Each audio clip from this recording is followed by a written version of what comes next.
হল শেৱালি পথ সোণা জুৱেলাৰী দেখিছেনে দুৱাৰ মুখতে এইজোপা তুলসী গছ 2004 চনৰ পৰা ব্লক ভিতৰলৈ যাওঁ।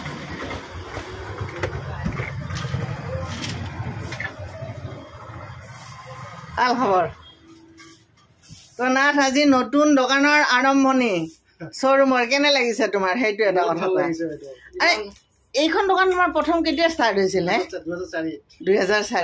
2004 পৰা নাথৰ দোকানৰ কাষ্টমাৰ মই, আৰু তেতিয়া নাথ একদম ডেকা ল'ৰা, জাষ্ট মানে আৰু বিগিনিং লাইফৰ, আৰু নিজেও শিকি আছিল আৰু দোকানখন আৰম্ভ কৰিছিল। এইবিলাক বস্তুও নাছিল তেতিয়া, হয়নে নহয়? একদম আৰু ন শিকাৰো নাথাৰ আচলতে ব্যৱহাৰ, নিজৰ ব্যৱহাৰ আৰু কষ্ট সহিষ্ণুতা, কৰ্ম দক্ষতা আৰু লাগি থকাৰ যিটো মনোভাৱ নাথৰ, সেইটো মানে সাংঘাতিক। আৰু নাথ, কোৱাচোন অভিজ্ঞতা অকণমান কৈ দিয়া। ইমান বছৰ ধৰি এইখন দোকান চলাই আছিলো, মনতে ইমান আশা আছিল যে এটা শ্ব'ৰুম এটা খুলিবৰ কাৰণে। মানে বেলেগ দেখা পাওঁ, মানিক চান, টাইনিক্স এইবিলাক দেখা পাওঁ, মানুহ কাষ্টমাৰবিলাক কৰি থাকে, ডাঙৰ ডাঙৰ শ্ব'ৰুমত কৰি থাকে, আমাৰ তাত নাপায় বস্তুবিলাক। বহুত আশাৰ পিছত পূৰণ হ'ল মোৰ এইখন নতুনকৈ দোকানখন।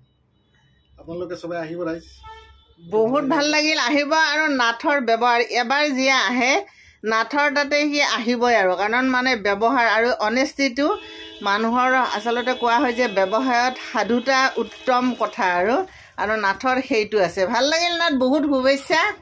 আৰু এতিয়া নাথৰ শ্ব'ৰুমটোলৈ যাম।